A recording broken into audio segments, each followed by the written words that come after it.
the links between our childhoods, now I'm a parent myself, and the way I parent and the way I can see I was parented, and how it interlinks together with the childhood trauma things. And you don't have to be dramatically traumatized as a child to go down the wrong paths and seek validation, seek warmth from other areas, that you're maybe not receiving. So I really see the connection between the parenting side and how that impacts children growing up, and then they end up like I ended up as a teenager and so many other people. And it's not through mistakes necessarily. Don't get me wrong, some parents are making monumental mistakes and they're fine, but they're in their own battles and they need to do their own work and they're struggling themselves. This is Rock Bottom with Ryan. No sugarcoating, no filters. The pain, the chaos, the truth. No bullshit. Just recovery.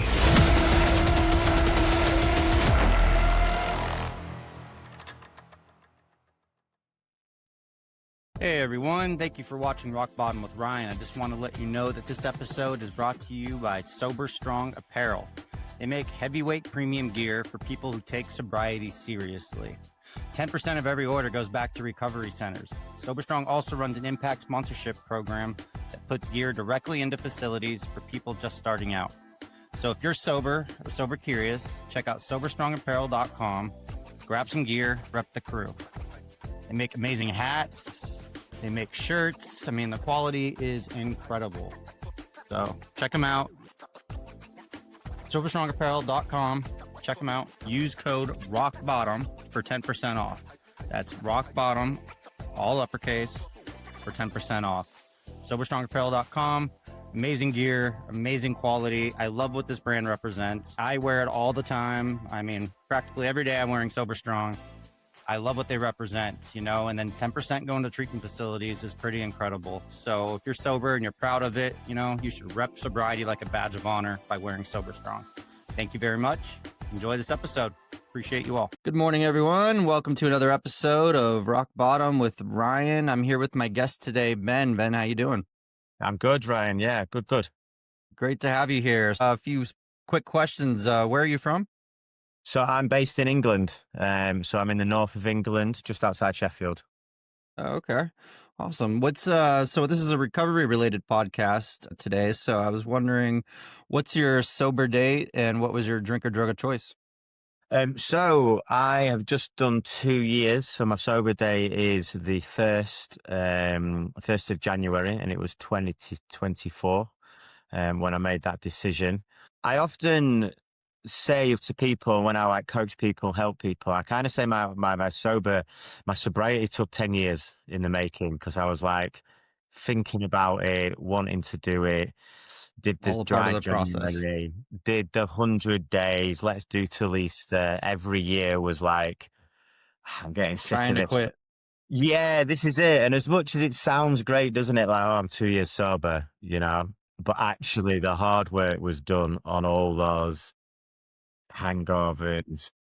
I look at it that way too. It's all a part of the process, just all those relapses and those attempts to quit, and it's then you finally are able to do it. But all that other stuff, that was a part of it, 100%, yeah. And I don't think it's until you actually get to that point that you realize how much of that you had to go through. Because another thing I kind of relate to and say to people, when I actually decided to give up, it was very easy. Yeah. It was a weird thing. It was I made that decision and I knew I was never going to drink again. And I knew that was it. Now, why couldn't have that happened years ago? And why didn't it click? I just think the pain points, I got to that point in lots of areas of my life where it was pointing towards that. So it sounds commendable, doesn't it? I've given up, but actually there was a lot of hard graft, a lot of pain that went into that decision. And yeah, I honestly mean it was easy. At the time, I remember tipping the booze down, the rest of the Christmas wine and stuff like that on New Year's Day, and just going, yeah, that's it. And I actually left some, and I think years gone by, you would nail everything in the house and go, right, no more booze. I'm happy. No. But this time I actually was getting rid of it. So I remember that quite fondly. And primarily, yeah, it was alcohol, a lot of alcohol. drugs at a young age as well, at kind of school age, and then going into like teens, 20s and stuff. I, Another thing that I kind of really related to and picked up on quite early in the sobriety stuff was like admitting that you had a problem. Like it was never necessarily, I was always functioning. I had jobs, worked. It never impacted, well, I say it never impacted work and family life. I think now becoming sober, you realize that it did. But at the time, it was not serious, let's say, enough to impact work and things like that. Exactly. So yeah, the knock on effect was massive, really. Yeah, let's kind of start from square one then. What was life like growing up? What were your family like, and what was everything that kind of shaped who you were and what led into drinking? Yeah, interesting. I suppose, like when you look back in those early years, everything was fine. Like everything was all right, you know? There wasn't anything that was alarming that made me think, oh, I need to escape myself or start drinking or taking drugs. It's only the work that I've done on myself, like even prior to sobriety and then after sobriety, like really ramped up the self-development, personal development, the trauma work that I then you start to look at the patterns and go, maybe everything wasn't as I thought it might have been. So family life was good. As a child, it was good. I probably started drinking. I was a bit late actually, and I didn't really drink a lot. I used to smoke a lot of weed as a child, like as a kid. I was like 13 or something when I actually started smoking weed, Yeah, me too. and got kicked out of school for that at 13. So now looking at that, it's like there's reasons behind that, which I didn't know were there. And because one question I always had was like, why did I start doing that? It was at the time, it was fun, it was interesting, it was a bit naughty. Kind of as you start to learn the more about trauma in particular, it's like Yeah. actually you're trying to escape somewhere at that time. So at the time, didn't realize, just thought it was all good fun and games. Smoked a lot of weed, did different drugs as well at that time, and then started to really drink. My nickname was Little Ben, so I was really little, so I was never really out drinking. I mean, the drinking culture in this country is slightly different to the US. So people are out in bars and clubs back then in the like 90s. They were out young, you know, coming out of school at 16, 17. I could never go into bars because I looked so little. So that was like a saving grace. So I didn't actually drink really. So I really started drinking properly when I was like 18. Wow. Okay. So But do you, more, looking back, do you kind of think of are there any specific like traumas were dealing with, say like anxiety, depression, things that you can um, notably say that you're comfortable talking about? yeah, I mean, now, like, what I do now is I coach parents around curious, like a sober, curious parenting coach. I do like men's retreats, around men's mental health. And it all links back to these kind of periods of our lives, really. And, you know, at that time, again, you don't think much of it, but I remember going to the doctors to help for depression and things like that. And at the time, it was like, are you going to put my son on Prozac? And my mum was telling me. And I had these thoughts, you know, suicide thoughts, etc. They were quite overwhelming even at a young age, but never tuned into that really. And it's only afterwards now on massive reflection that you go, actually, there's a reason why you went down this path, because something wasn't aligned right. Now, when I was 18, my parents split up because my dad's gay, and that was like a massive That's a big deal. bombshell. Like, you know, I always say I don't blame that for the path that I went down, but the problem is when that happened when I was 18, it was like boom, it was like set fire to this, you know what I mean? And then from that point, everything went absolutely nuts. But there was still some things that had happened prior to that, you know, like when I was younger, as I say, smoking the weed at school and stuff like that. So I can't really pinpoint it all on that. But those kind of intrusive thoughts were definitely happening as a kid. So really learning all this, it kind of gives you a lot of validation as to like, you know, look, if I'm accountable for my actions and I did all these things. But there was a reason why I ended up going down that path, you know. And again, it's not my parents' fault necessarily. You know, they were just doing the best they could with the tools that they had in that time.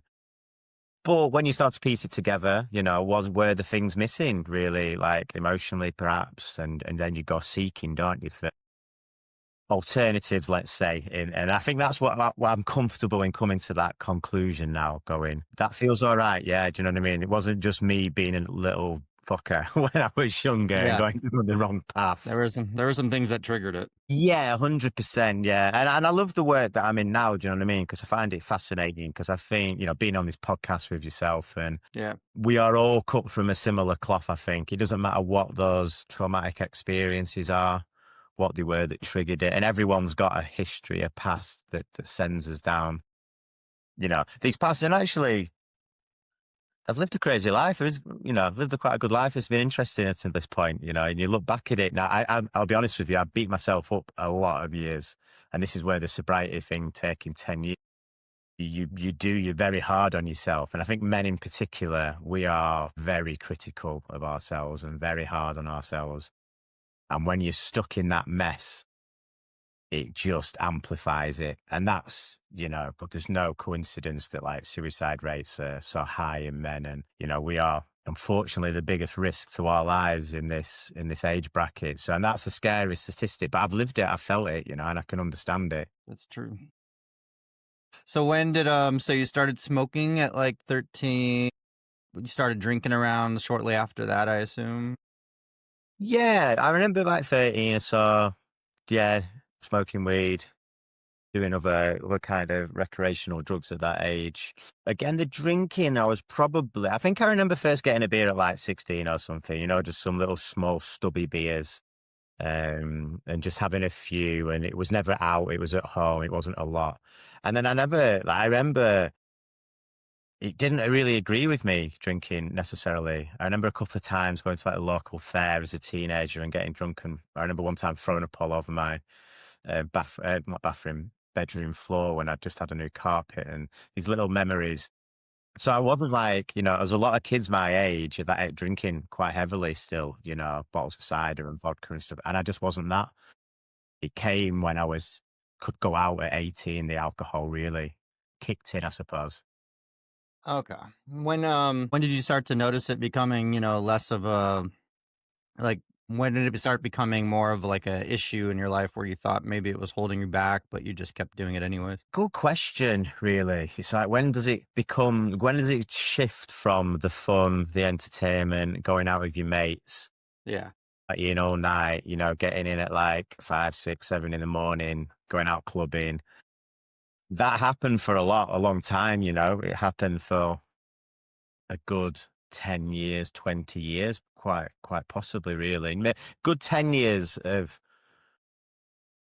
from first starting smoking weed at like 13, probably till I was like nearly 30 of going at it, really. It's too long. It's a long time.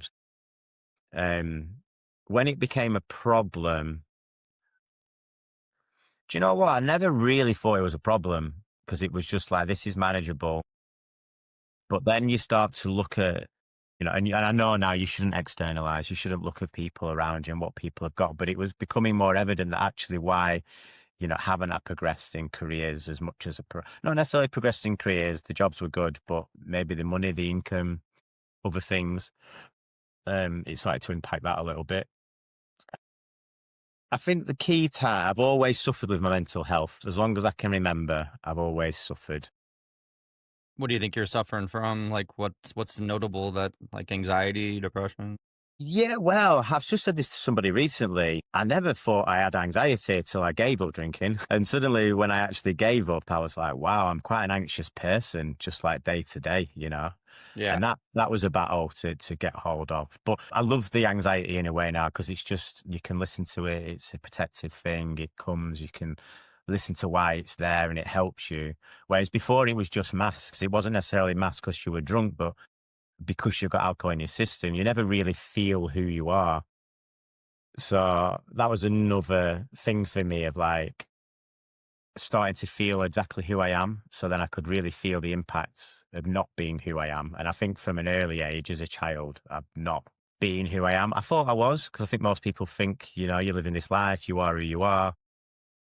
But the dark moments, like intrusive thoughts that, when you're on your own, yeah, you start to realize that you're not being the person that you can be. So to answer your question, I don't know if I ever had a moment where I thought, you know what, this is really becoming a problem.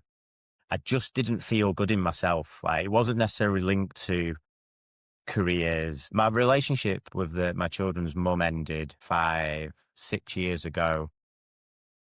Up until that point, I didn't have relationship issues. And then after that, I started to. And I was like, so in relationships, I started to realize that it wasn't serving. The relationships weren't working. And now there's only one common denominator in that, as much as you can look at each individual one and think, why didn't they work? Trying the sobriety and doing it was like, oh, this is a thing that could make things better here. So that's why initially I wanted to do it for myself and see what the impact would be, because life was just a bit stagnant. So this is what I mean. I didn't really hit like rock bottom. I've had some really low points in my life, you know, really low points, and they were difficult.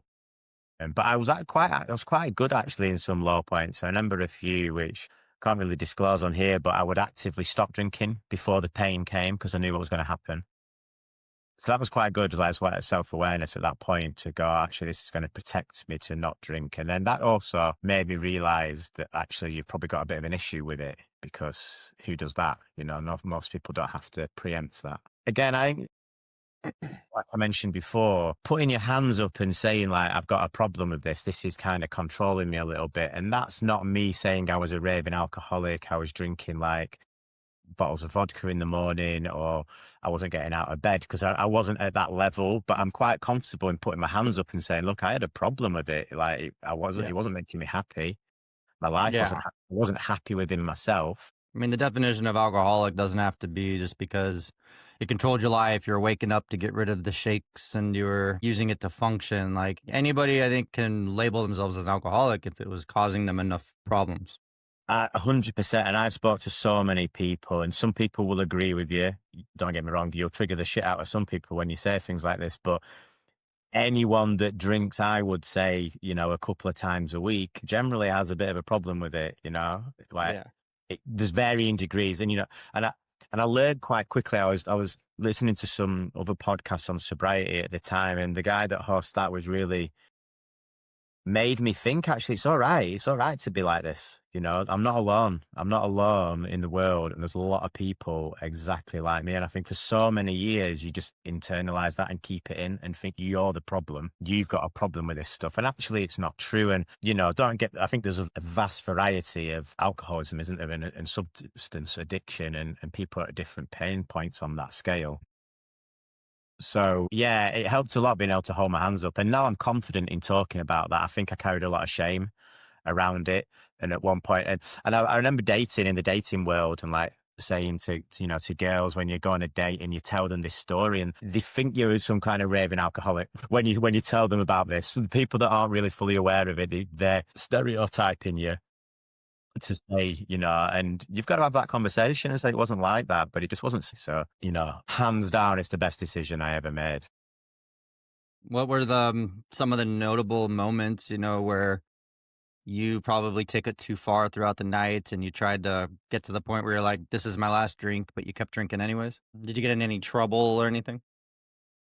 I think, yeah, throughout the years, I used to like, well, in England, as a dance culture as well. And back in the 90s, we used to go clubbing and raving a lot. So it was often would be out all night, and coincided with that, you'd drink quite a lot. So, you know, you'd be out and then you'd go back to house parties and things like that. And it was very commonplace, and there's lots of people there. And so that kind of went on throughout everything. I didn't necessarily get in lots of trouble. I got in a lot of states, like really, you know, long sessions, and you'd wake up in the morning and your head would be up your arse and you'd feel awful. And you're like, I'm definitely not drinking again. This is it. But it was never bad. So I didn't get like arrested or anything like that. There was no like, didn't get into bad situations. And now on reflection, you look back and think, oh yeah, maybe there were some that were vulnerable, you were at risk, they were tricky, but it just felt like fun and it was normal, really. There was nothing that jumped out. I think it was just the accumulation of it, you know, and feel like because all the way throughout, and I remember this quite well. So rather than having incidents, there was lots of situations where I would say to myself, I'm not, and I'd distance myself from a lot of friends, people, social groups, and I'd do my own thing. Like I remember probably about best part of 20 years ago, 15 years ago, buying some walking boots and be like, right, that's me done. I'm off out walking in the Peak District near to where I live, and this is going to be me now. And doing that for a while, but there's always been interventions like that I've put in myself. Like I've always been into exercise, running, playing football, endurance sports, going to the gym. I could manage all that. And it wasn't until, in fact, it's probably about a year ago this time, I realized why I did it. And I was doing that, and it was almost just as bad as the alcohol because I was running away from myself. And it was a form of like self-harm in a way, because if I didn't do, it was offsetting. I'll do all this good stuff and offset the bad stuff that I'm doing, and then it'll kind of equal out. That's, I think, where my head at with it. I know it doesn't really work like that, but I've learned a lot of why. So I think I was, again, going back to the 10 years thing, I was always trying to run away from it because I knew that it wasn't right. And ironically, I think when I actually gave up, I was drinking the least I ever had. I wasn't even drinking that much. It was slowly decreasing, which again, I'm not sure is common for people, but it wasn't like I hit rock bottom and had to just stop there and then. It was a gradual. Yeah. Wow. Okay. So it was, would there any times where like how many times did you like say quit and then had like a good period of sobriety, but then something triggered you to continue doing it? It's weird, isn't it? Do you know what for me, I don't think I ever said I'm quitting and this is it. Dry January would come round. That was easy. Just do Yeah. a month, wait for the 1st of February to have another beer. One of my mates bet me £100. He says, I bet you can't do 100 days. I said, yeah, I will. So I did 101, took his money and then had a beer.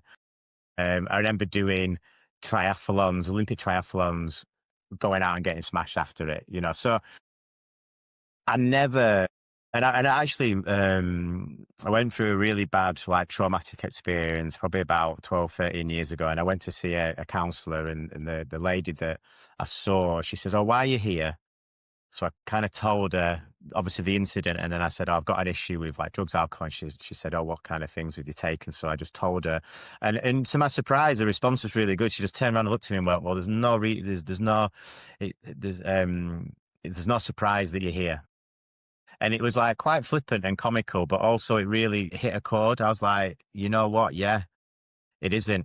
And then like, I was really proud of my 100 days. And she just said, that's a clear sign you've got a problem, which I thought I was really proud of. Oh, this is really good. I'm aware of it. And she just hit me with it like, no, that's actually shows you've got an issue because you can give it up like that and then you just pick it up.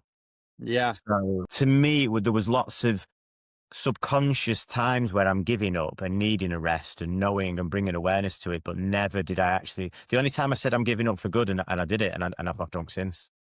How was this during like your heyday of drinking and partying and before you'd quit? Like, what were your relationships like? Like, were you in significant others, like toxic relationships? Were your friendships okay? Like, what was that like? What? Like, not really. Yeah, the friendships were good. I mean, I was in a long-term relationship for 18 years. And we were both very similar. We're really good friends now. We're still close. She's the mother of my children. And, I love her to bits because of that and the support that we've given each other. But during that time, it wasn't toxic. It wasn't unhealthy or anything like that. But we were just enabled. I think that's probably the word for each other. We enabled that within each other. And like I say, when I always talk about this stuff, it sounds like it was really bad. But it wasn't, but it was very functioning. But you'd realize, and it's only afterwards now that you realize how much you just enabled each other to do that and live that life. I think it was the times we were in, the age we were in. I think the majority of that.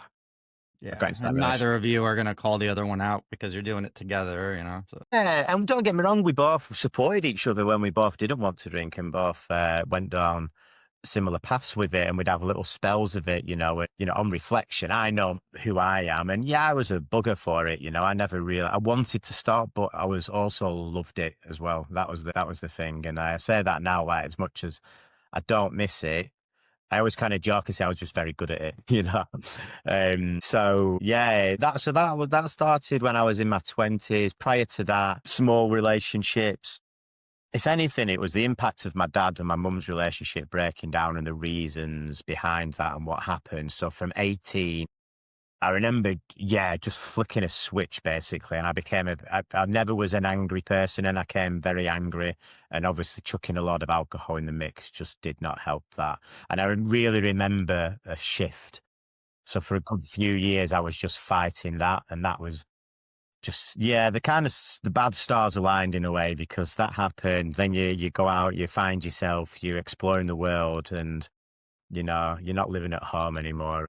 Yeah, it was a crazy time. Crazy time. Wow. So take me into that last, 2 years ago when you're in that last like 24 hours. What were all the things you were thinking about leading up to putting down and pouring out that last drink? Yeah, what was going on? It was Christmas, obviously. I'll be honest, at the time, I was in a relationship that wasn't really serving me very well. It was a battle. I wouldn't say it was alcohol fueled or anything like that, but that wasn't serving me well. I wasn't serving myself well. Something had to shift. I'm kind of doing good things.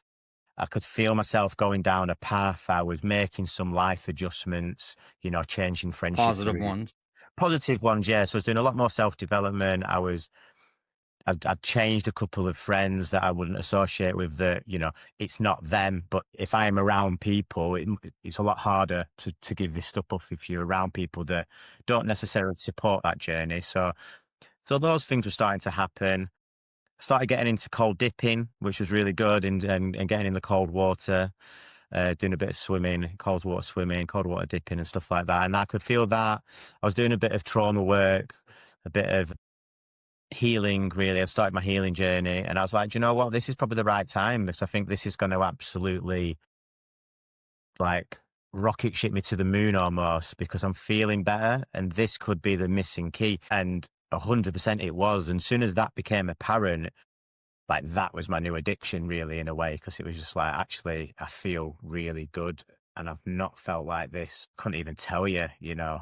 there's different stages in there, those early days. But so the lead up to it was, like I say, it wasn't a monumental fuck up. It was like, it was quite steady and quite gradual. And it was just like, I'm going to make it. I told myself, I'd not told anybody else I was going to do it. I didn't tell anyone for a couple of months, even though I knew I didn't feel confident in telling anybody. So it was just giving up. If anyone asks, oh, it's dry January, then I got through that. And then after probably like 3 or 4 months, I was like, I think I can tell people. Yeah. Yeah, I think but then again, it's the accountability side, isn't it? So, if you are accountable for it, I started owning up to myself, owning up to people around me. And I knew no one would believe me. Was it difficult to admit that you thought you were having a problem and it's something you needed to cut out? Um, do you know what? I don't think it was difficult in the end. It was a relief. It was actually for the first time me telling myself that I had a problem. And like I go back to, it wasn't a problem as in, oh my God, I'm drinking in the morning before work or anything like that. I never got to that. But it was just me telling my inner self, this is controlling you. Because what I found before I gave up, I wasn't drinking as much as I ever had. I was drinking the least, but it was in my head that I wanted to. So I'll go for a beer. I want another one. I want another one. I didn't have one, but it was a battle. And when I started to tune into that, I was like, why is this controlling me so much? I'm not even drinking. And it's still having an effect on me. I was like, this is insane. So then it kind of just started pointing me towards, yeah, you've got a problem, admit it. That felt good, actually. It felt really good. So it felt kind of like gradual after stopping, you started to realize the more sober you got, the more that you needed to quit. Yeah, yeah. And then the benefits start to come. And I know Yeah. everybody's different. For me personally, the minute I gave up, it just got better and better Yeah. and better. Start to see results. Yeah. Quite quickly, actually, but I think for anybody that's listening it's very hard to go from, you asked actually, what happened? Was there any bad points? If you've just got arrested, fallen out of your girlfriend, whatever it is, and then try and give up, you're often giving up for the wrong reasons. It's very Yeah. difficult to do that. You're Yeah. giving up because you feel like you're being forced to. So when you do it for yourself, like 100% authentically just for you, I think that yeah, that helped me a lot. Wow. That's great. That's great. So So as time went on, you started to feel better about yourself mentally, physically, emotionally. Your life started to get better. How long did it go till you started up with these Elevate by Ben and all that? Yeah, so that was born, out of doing the work on myself, going down my healing journey. I'd always felt like I wanted to do something a little bit different. I forged a career out of helping people. That was what I'd done, my bread and butter, and I wanted to do something extra. So it's been over the last 2 years, really, exploring different ways to look at how to serve people in a different way. And the Elevate by Ben came out of really doing a lot of men's work to begin with, trying to support men around mental health, etc.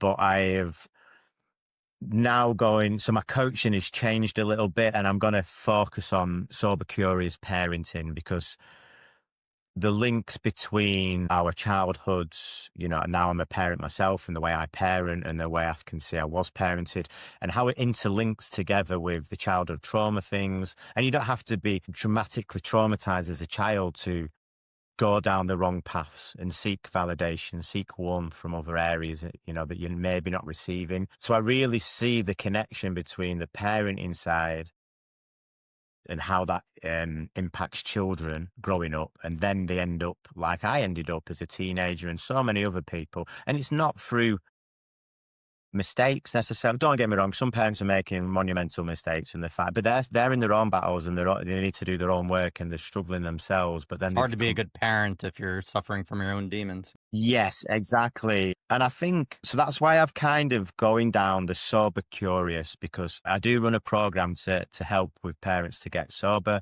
But the initial intake is your curiosity around it. Like I did, like I said, that 10 years was me being curious about, oh, hang on, what is it? Can it change? And I do honestly believe 100%, like, if they just try it, tune into themselves, see the benefits, relate that to their parenting, to the child development, change those relationships. We can change people for the rest of their lives, starting young. So that was the passion. That's where it came from. Yeah. And it's been good. I've just sold my men's retreat, which is in a couple of weeks. And that's in the Lake District in England. So we're just going to do some like contrast therapy, sauna, breath work, cold dipping, hiking. In a past life, I was a chef, so I do all the food. Okay. So it's a kind of, and it's perfect time of year. It's a good reset. So it started a lot with doing this stuff around men's work, creating those kind of communities and environments. And then it's branched out into going, actually, let's take this to clients to coach. So Wow. yeah, That's so great. that's it. So it's been a couple of years. So when people reach out to you and they want to become a part of your men's retreat, what's a common theme with some of the guys that are in there? Are they other guys that are sober? Are they guys that just want to improve their lives? What's Yeah, there's some this cohort, there's one guy that's sober, there's somebody that drinks very minimal, and there's somebody else that did the first year. In fact, he went sober just before I did, and he did a year and then he's gone back to it, but he doesn't drink a lot at all. So he's kind of just finding his feet a bit. He did over a year off as well. So there's a bit of a mix really. There's some people that are parents, some people that aren't. Um, so the common themes really a lot is like people are just struggling with life and I think that's a really good context. It doesn't have to be anything in particular, but there's just this aura of like struggling in lots of different things. And it's hard to put pinpoint what that is. Now you get 6, 7, 8 blokes chucking themselves in a cold lake, a sauna, hike up a mountain. People talk, like they just start to open up a little bit. And that's really where it's at for me. It's not any kind of crazy woohoo stuff, going down too many dark paths. It's a very much an entry level into Good, personal self-development, good. understanding your nervous system a little bit more, being able to regulate and just talk about your struggles. Everyone's hard eye. They're just at the grind, they're working hard, and the parenting thing as well. You chuck a couple of kids into the mix and people Yeah. find it tough and there's nowhere to go with that once you're in that. So Do you there's a guys mixed bag of people. Do you guys discuss things, because I hear a lot on my podcast talking with other men that do not similar work, but I hear it come up a lot about how us men are just meant to put on this tough persona and we're not supposed to feel emotions and we're supposed to, act like put on a straight face all the time? Like, do you guys go into that kind of stuff where it's okay to be vulnerable? It's okay to open up. It's okay to Yeah, express yourself. 100%. Yeah, because like you'll come across a lot of people that, and and again, it's that link to childhood, isn't it? Because as children, we are, as men in particular, we are told to not show emotion, to move on, to not cry, to not tune into it, and we're dismissed a lot. And what happens is when we're dismissed in childhood, it then forms these patterns of not being worthy, not showing ourselves self-respect, not then showing up as good partners, good fathers, good brothers, etc. And it's very hard to tune into that. But yeah, every man I come across, whether it's in my coaching business or the retreat stuff, everyone's saying the same things. Everyone's saying, like, I've got all this pent up emotion. I've got all this stuff. I've got anger issues, or it comes out, or I snap at the children, I snap at my partner. And people can't, like, we're told to contain it. And that's the most dangerous thing we can do. Is like, it's got to come out in a healthy way. But if you're not aware of it, it comes out in the wrong ways. So a lot of men, again, struggle with that feeling of worthiness. I'm not achieving. I'm not good partner. I'm not good at my job. I'm not, good in all these areas of my life. And one thing I learned actually, about myself was the very common things, these patterns, these stories that we tell ourselves. And so another thing that I went through is I was separated from the children's mum, and that was a real traumatic experience. And it was very hard to get to the bottom of it. And I carried a lot of shame and guilt around that, like infidelity around that. But then once I started to do some work on myself, I found that, again, holding myself accountable, it was 100% me that did that and went down that path. But there was reasons why I did. Hmm. And I think this comes up for a lot of men again. So if we have stories of we're not good enough, we're not worthy, we're bad human beings, we're not being successful, we then create an environment that proves us right. Yeah, like seeking validation in other ways. Exactly. Yeah. Yeah. So for me personally, my infidelity was doing exactly that. And that brought me a lot of solace in thinking, do you know what? I'm not a bad person for what I've done. Like, it's not a nice thing to go through for everybody involved. It was very traumatic, but I can't blame myself the rest of my life. And actually seeing that I did that and where it came from, and I was just proving myself right that I was a shit human being, because that's how I felt. I felt like that for so many years. So I constantly did behave. And that's where the alcohol comes in, because it proves you right, doesn't it? Look, I'll drink it. Look how bad I am. Look how shit my life is. Look how bad as a person I am. And then you just keep doing it all the time, everywhere, until, for me personally, it got to the highest point and I just blew my life up. Yeah. What better way to convince myself that I'm an absolute shit human being is to ruin it all. Alcohol gives you a really good tool to do that.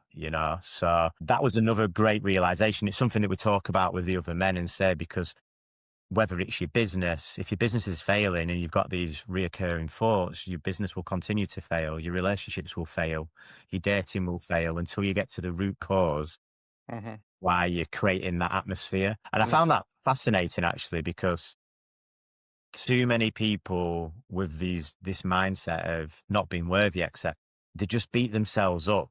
And men are so bad at that. We are so bad at beating ourselves up that's for the not a lot. truth. Yeah. It causes big problems, doesn't it? The ripple effects of that. And again, the coaching that I do, we really go into the diagnostic of that. And then we go into the retraining of the behavior patterns and thought processes. But they're so deep rooted, they really take some untangling, really, and resetting. It's really challenging. Yeah. Do you encounter a lot of people that say had difficult fathers when they grew up and that made them sort of insecure and change their behaviors leading up until when they, come to one of your retreats, because I feel like that's a common issue I've heard of a lot is just men having, having strict militant fathers or fathers they didn't have that didn't exist, or things that like really affect them as adults. Yeah, for sure. There's like different versions, isn't there? So there's like the father wound and the mother wound, and depending on what relationships you've had with both of those caregivers, if they've been there at all, it's very challenging. And each one creates different problems for us when when we turn into adulthood. So it's a very similar pattern. Again, just talking about myself, that father-son relationship was a challenging one. Certainly when your dad comes out is gay at 18, it's mentally hard to deal with that. But then going back to what you were saying, my relationship I thought was all right up until that point. Everything was good. What I've then done the work on myself and analysed that a little bit more. I'm going, it can't have been. It can't have been what I thought it was.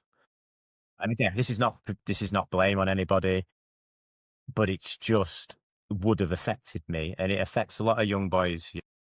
The relationships with the dads and the mum if they're not healthy, in different ways. We don't notice this, and I don't think we did notice this stuff as we were growing up. It's only when you start to struggle as an adult that you try and unpick it a little bit, and then people will come and like you've said, really strict dads, you know, they could, and also they could be really strict, but they could not show love. They could not give love. They could not give cuddles. They could not do all these things. As children, again, going back to my coaching, it's like, I just see the link between how we shut our kids down so much, how we don't listen to them, how we don't give them love.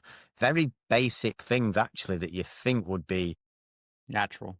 natural. But what I encounter are just not there for a lot of people. And it's not their fault. And this can be coached. This can be, once you're aware of it, it's quite simple to fix. And I don't think it's any coincidence that we're in a generation now, aren't we, that we're seeing these difficulties, especially within men. And when we start to pinpoint it to that childhood stuff, it makes sense that a lot of people, when you start to think of generational trauma as well. I remember having a good conversation with mum about generational trauma. She's like, oh, I've never been traumatized. And we just had a quick, went through it for the last 100 years. And it's not that long, but the world is a different place, and how she was parented from her grandparents and then how she was parented, and then how she parents me into the present day. 100 years goes like that. And if you think what's happened in 100 years in the world, it's as traumatic as you can get. And that impacts us, doesn't it? So I love that we can link it now. We've got the evidence, we've got the data. There's a lot more studies on this stuff now. There's loads of books on it. It's a fact that this happens to people and children, Yeah. and it impacts adults, isn't it? And trauma is relative, like it all depends on the person and how they respond to that trauma and how they look at it, because what's trauma to somebody maybe isn't trauma to somebody else. It's just all That's a really good point, and it's something I talk about a lot, because people can go through the same thing. One can display one behavior, and another one can go down one path.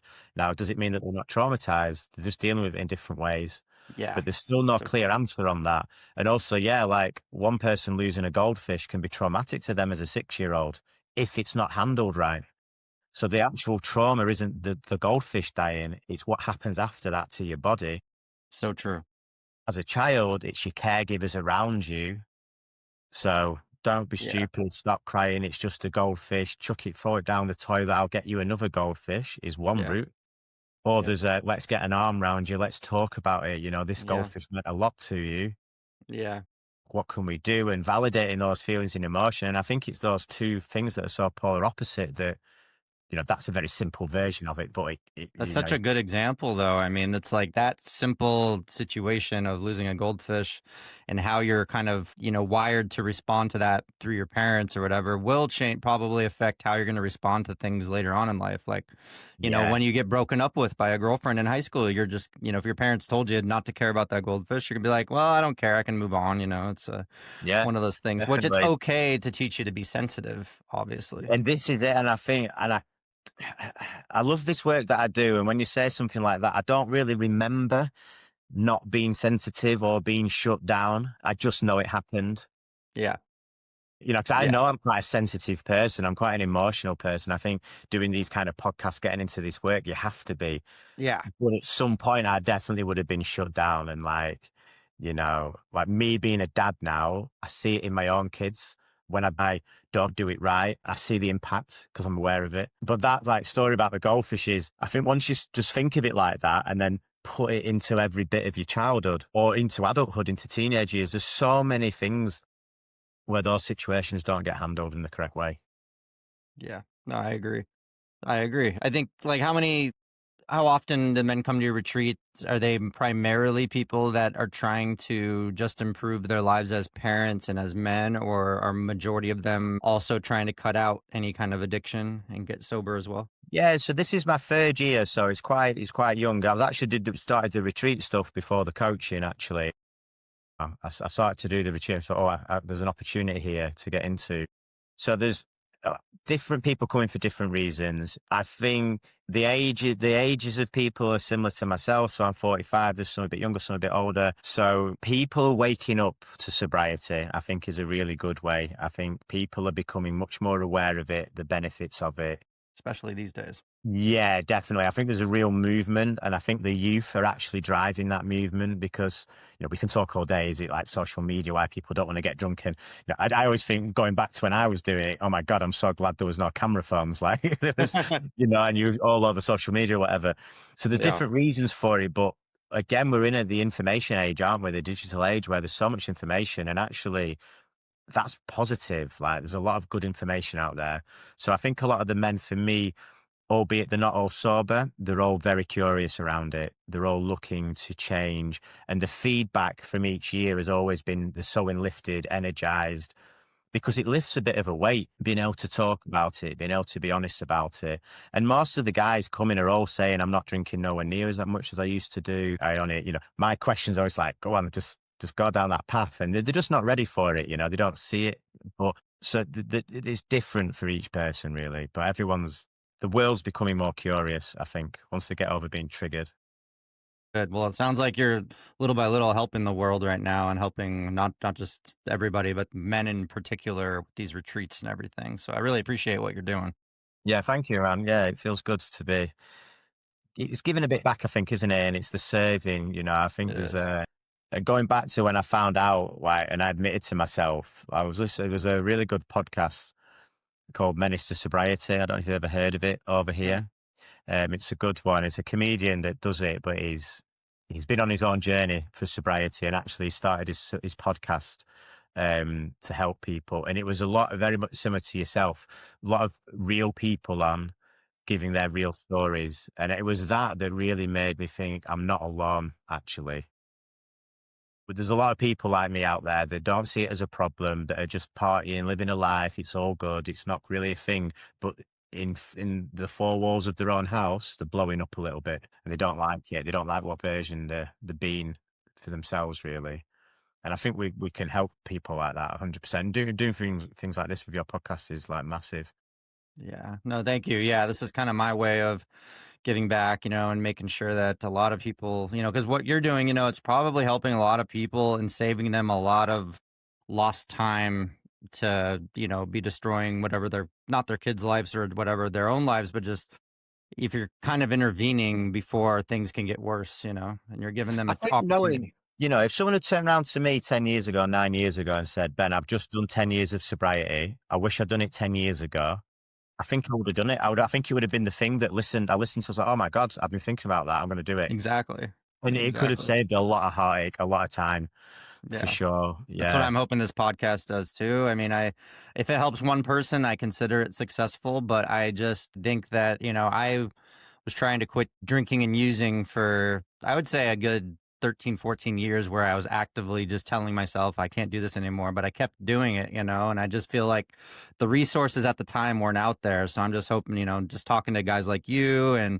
myself, it's just, I feel like we're putting resources out there for people to actually get well before it does take them down. Yeah, for sure. For sure. What kind of things were you up to then? Because obviously America is a different place. Whereabouts in this?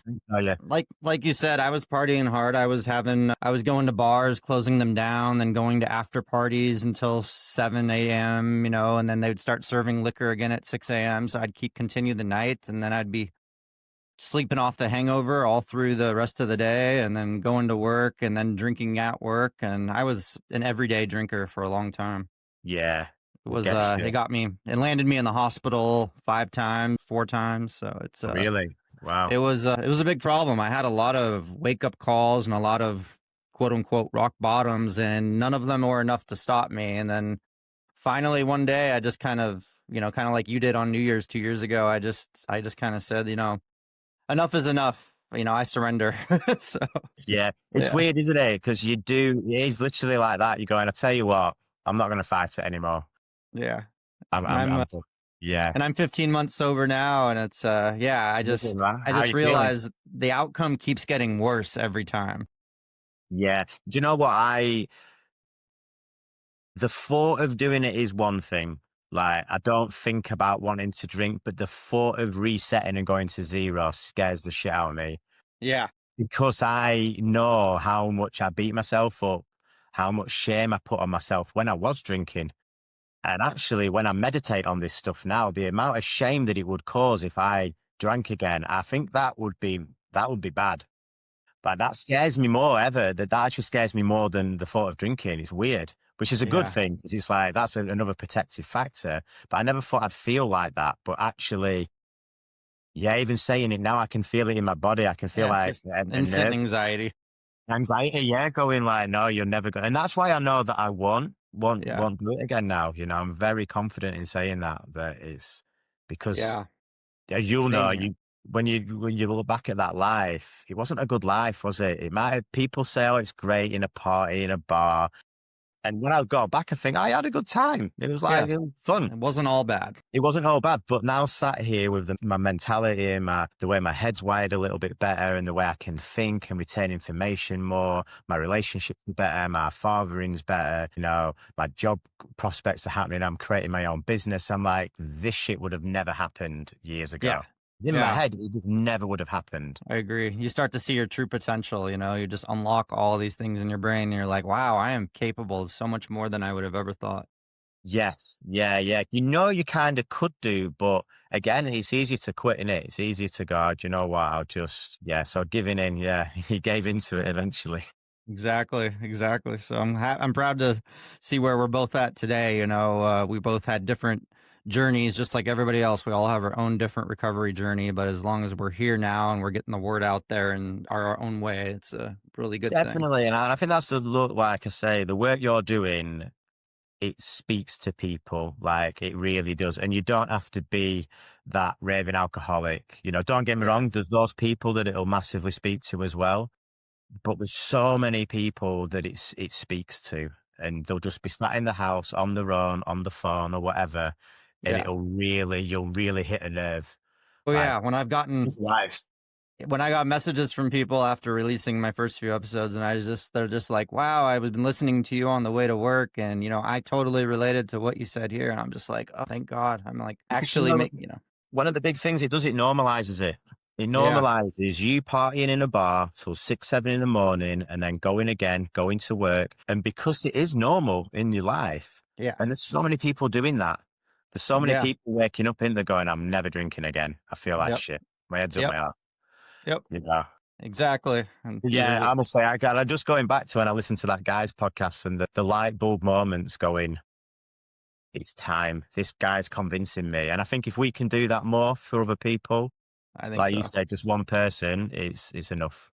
I agree. I agree. So, um, it's been a really awesome talking to you. I would love to know what advice you'd like to give to any of my listeners who are sober curious, new to recovery, recovered, and just want a little uplifting. What advice would you give from your personal experience? Whoa, what advice? I think the first and foremost is to give themselves some credit because if they're even thinking about it, you're on the right path. You've done the hard bit because you're kind of holding your hands up and going, there's something isn't right. Now, have I got a real big problem or is it just the curiosity around going, something needs to shift? Be really kind to yourself. What I would say is sobriety is just the first step to a new life. Like you'll get sober, it opens up a whole world of other things. And that's not just businesses, opportunity. It's your mental health. It's your physical health, your spiritual health. It's healing your trauma. And actually, if you go really into all that stuff, as much as it's hard, because it is hard healing yourself and you uncover things about yourself, I can 100% say you will feel so good. You will feel so much better than the life that you've had. There's a way to do it. Is it going to be easy? Personally, mine was quite easy, but like I've said, it was 10 years in the making. So my other bit of advice is if you are curious, don't wait. Just start today. Put something in place today. And it doesn't have to be, you know, expensive interventions, coaching and stuff like that. Just educate yourself around sobriety. One of the best things for me, Instagram, most people are on it. Get rid of all the junk that you're on your Instagram and your social media feeds. Fill it sobriety. nervous system regulation, health, podcasts like this, people that are going to feed your brain and your body like real positive stuff. Because the minute you start learning about sobriety, the information and the data speaks for itself. You suddenly go, wow, what was I doing? That stuff is poison. There is no benefit to it. I don't care what anybody says. There is no benefit once you start to do the research. So that doesn't cost anything. And, Yeah. you can still be drinking at that time, can't you? You can still be, whilst you're researching, studying it, Yeah. you'll hopefully probably get a shift. So give Exactly. yourself some love, give yourself some credit for doing it, and start today. Just start. I That'd be like my that. top Just tips start. there. Exactly. And it doesn't have to be, like I hear a lot about these New Year's resolutions lately. And it's like, it's true. I mean, it is nice to pick a day sometimes to quit. But also you can start any day of the year, you can start. Yeah, I know a couple of people that gave up in December. Not Yeah. this year. Well, my partner, she gave up that was her fifth Christmas, so 4 years. And she gave up in like the 1st of December or something like that. I was like, wow, that is a time to, you're confident. But again, amazing. Like she did it in probably as you might say, the worst time because it's the hardest time. Yeah. She was ready. Holidays She was and like, she was done. family. She was ready. That's great. Because I When think you're New ready, Year's you're resolution, ready. yeah, you are, aren't you? And I mean, Yeah. New Year's resolutions are great sometimes and they kickstart things. Yeah. I But if agree. I you can agree. create a way of life where you never have to make a New Year's resolution ever again because you're aligned, you're fulfilled, you're much happier, you're doing and living the life that you want to. You never, like this year was probably one of the first years, and I don't need to do it. I don't need to make one. Things are good. Yeah. Oh, it's good. It's good. I really appreciate what you're doing. And thank you so much for being on. What's a good way for everybody to reach you on social media if they're curious about what you're doing? Yeah, so Instagram is at Elevate by Ben. That's probably the best way you can see. I'm not a massive social media person. It's something that again, part of the business development is going to grow a little bit. So yeah, hook me up on there. Just send me a message. Anywhere, even if you're not in the UK, but you're in the UK, I do run the annual retreats. It's something that I'm looking to do more of. And you can see a bit more what I'm about. Give me an instant message. I can organise a call with people to discuss if they ever wanted to do learn more about my coaching and those things and some of the other things that I'm into. So Awesome. yeah. Great. Thank you so much for being on the show. It's been really fun talking to you. And I'm really grateful for what you're doing for not just the recovery community, but doing the men's retreats and helping people with parenting. I mean, it's all really great stuff. So I'm glad we got you on the show today. Yeah, thank you. I've enjoyed it. I really appreciate it. Yeah, thank you very much. Thank you. Rock Bottom with Ryan. No bullshit, just recovery.